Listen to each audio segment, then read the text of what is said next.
What's good, YouTube? Today's video is about Devin Haney's confidence. Some comments from Brian Norman Sr. made me think about this, so I gotta give y'all my thoughts. I'm gonna play a clip from Brian Norman Sr. and we're gonna come back and cook on it. Let's go. It might seem like an obvious question, but do you think now after the Garcia fight, that's changed him? He won't ever be the same fighter again? No, he definitely won't be the same fighter. I got a little experience in that, and that's what I don't think either of them understand. I was a fighter myself. I dealt with I sat with a few situations similar to that because I had vertigo, and I dealt with being hurt in the ring. I dealt with being down in the ring, and I know how that is. I did not deal with the world being down on me. I couldn't imagine dealing with that back then. It was no social media when it happened to me. Now, Brian Norman Sr. brings up a couple good points there. I'm not talking to the Devin Haney fanboys. I'm talking to the real boxing guys. Do you guys actually think that Devin Haney is a confident fighter?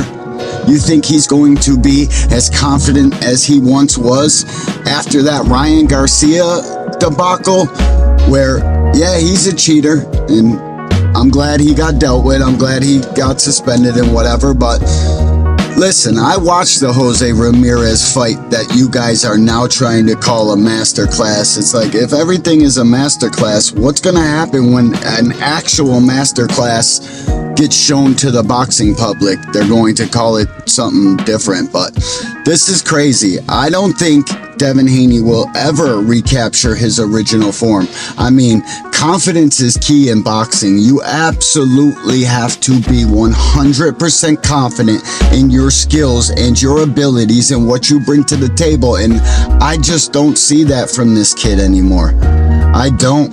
You guys can call it what you want, but that Jose Ramirez fight said it all. Like, you could see his face when the punches were coming.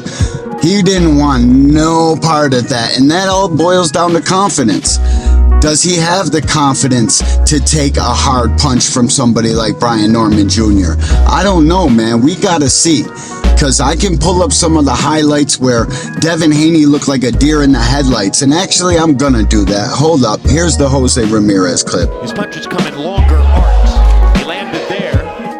Now, what you seen in that clip was Devin Haney get hit with a shot and he immediately clinched, holding on for dear life. I'm not talking to the sack swingers, I'm talking to the real boxing guys.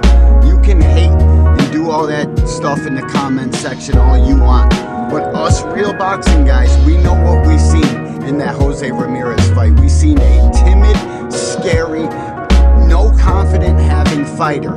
This kid's confidence is gone. And you need that in the boxing ring. If you're not confident and you're second guessing yourself, you're gonna get hit with a big shot and be knocked out. So all of this downplaying of who Brian Norman Jr. has fought and who you have fought, let's not forget that all the guys that Devin Haney fought, most of them with a name were much smaller, much older, past it, like Jose Ramirez was. He is a carefully moved, strategically matched up fighter. I don't know where he gets all this credit for running to smoke, and it's his dad. His dad is better at his job than Devin is at his job. Bill Haney is a better talker than Devin Haney is a fighter. I got Brian Norman cutting off the ring and giving this kid a thorough beating. Let me know what you guys think in the comment section. Hate, report, dislike, do what you guys normally do. But one thing you won't be doing is challenging my opinion in my comment section. We can have spirited debates, there's no need for hate. You guys come from left field with all of this mumbo jumbo and how Devin Haney's the greatest fighter since sliced bread and